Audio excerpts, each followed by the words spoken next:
সুবহানাহু ওয়া তাআলা আপনার প্রসঙ্গে বলেছেন ইন্নাল্লাহা ইয়াগফিরুদ দুনুবা জামিআ ওয়া তুবু। আল্লাহ সুবহানাহু ওয়া তাআলা বলেছেন তোমরা তওবা করো, হে লোক সকল তোমরা তওবা করো আল্লাহর কাছে, অতুবু ইলাল্লাহ, আল্লাহর কাছে তোমরা তওবা করো। আল্লাহ সুবহানাহু ওয়া তাআলা তোমাদের সমস্ত গুনাহ মাফ করে দিবেন। লা তাকনাতু মির রাহমাতিল্লাহ ইন্নাল্লাহা ইয়াগফিরুদ দুনুবা জামিআ। তোমরা আল্লাহ তাআলার রহমত থেকে নিরাশ হইও না, আল্লাহ তাআলা সমস্ত গুনাহ মাফ করে দিবেন। প্রিয় ভাই আমার, এমন কোনো অপরাধ নেই যে অপরাধ আল্লাহ সুবহানাহু ওয়া তাআলা মাফ করবেন না। এমনকি আল্লাহর সঙ্গে শিরিক করা সবচেয়ে বড় অপরাধ আল্লাহর জমিনে, সেটাও যদি করে কেউ মাফ চায় মাফ হয়ে যাবে।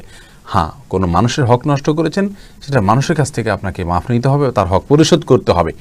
আর এছাড়া স্বাভাবিক অবস্থায় যেই কোনো অপরাধ আপনি আল্লাহর কাছে মাফ চাইবেন, ইনশাআল্লাহ বিদিনিল্লাহ সেটা ক্ষমার যোগ্য। ক্ষমার অযোগ্য অপরাধ কিছুই আল্লাহর জমিনে নাই। বিদায় নিরাশ হওয়ার কোনো কারণ নাই।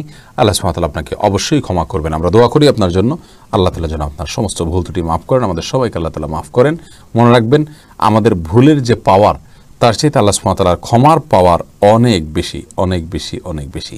আল্লাহ সুবহানাহু ওয়া তাআলা আপনাকে তৌফিক দান করুন। জাযাকুমুল্লাহু খাইরা।